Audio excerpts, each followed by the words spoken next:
Hi there, it is Wednesday morning, and I am about to prepare the next part of poetry for you. And this has to do with bigger new words like denotation and connotation. But before I go ahead, I thought, let me just slow down for a moment and make sure that you know this difference between prose and poetry. And it's not such an easy distinction because they can intermingle a little bit.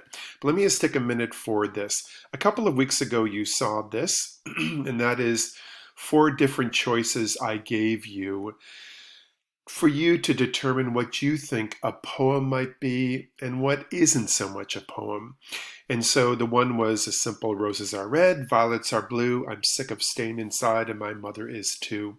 And a lot of you put that as your top example of poetry because there is rhyme in it. And sure, that is a quality of a lot of poems, but it doesn't have to be.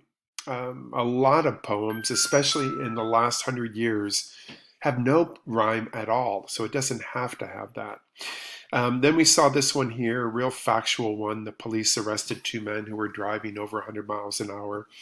All of you got that one as the most prose one or the least poetic one. So let me just start with that. Yes, this is very much prose, and that is a meaning of a kind of writing that, and I wrote this down here, the form and the function. The form of it for prose is, or the structure of it, is you're locked into sentences and paragraphs and margins. You can't really play around with that. So that's the form. The function is you are just trying to inform us. You don't care about the beauty of it, the imagery, the figurative language. No, no, no, no, no, no. Tell us factually what it is. So this is an example of prose at its most extreme. All right. And let me compare that with this down here, which has a form. I will shelter you in the curve of my body from all the harms of the dark. The form is like this in that it is a straightforward sentence, but the function of it is quite different. Yes, it does inform you, but there's a beauty in it. There's a musical quality in it. There's a certain care with these words like shelter. It could be protect, the curve of my body from all the dangers of the dark, harms of the dark. There's something a little different about this, and we'll be looking at this week with the choice of words. But before we go on, just to know that there are degrees of this. This one right down here is more poetic than this one up here. This one is straight information. This one is information, but also emotion in here. Sorry about that. Better turn that off here. But also emotion as well. Okay, so poetry, in terms of its form, can be anything, can have any kind of structure whatsoever. That's one big difference between prose and poetry. Once again, with the form, prose, you're locked into a structure. Poetry, you're not. You could put a word on one line, a word on another. You could put it in a circular pattern. You can do anything.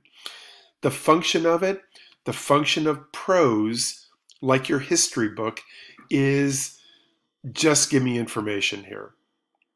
But then there is some prose that certainly has that, but it does more than that.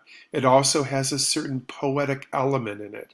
What I mean by that is it has some emotion in there, and there also is a musical quality, like this one has in here.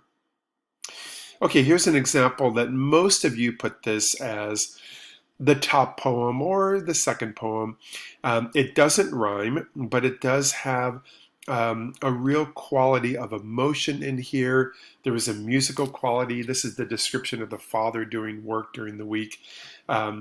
So these two have a form of poetry, but one definitely has more of the function, which is what is the musical quality? What is the emotional quality in it?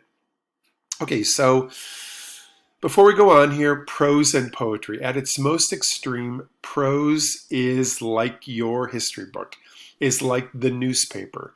It is, the form is a set form of sentences and paragraphs and margins. The function of it is pure information.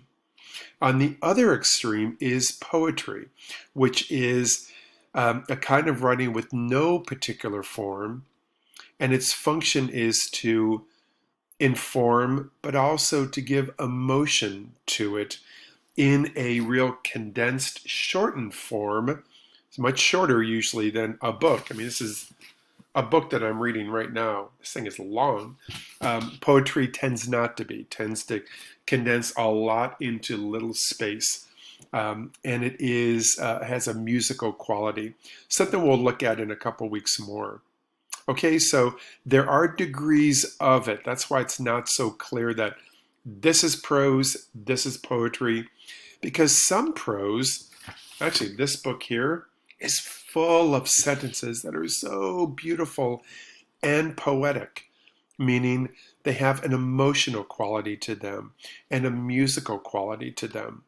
Hopefully you're finding some of that in Serendib, some sentences that are not just telling you the information, but also trying to give you an experience, trying to give you some emotional quality as well. How is that done?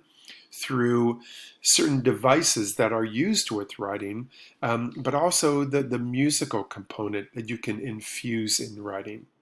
Okay, so hopefully this helps you out a little bit. Thanks, bye.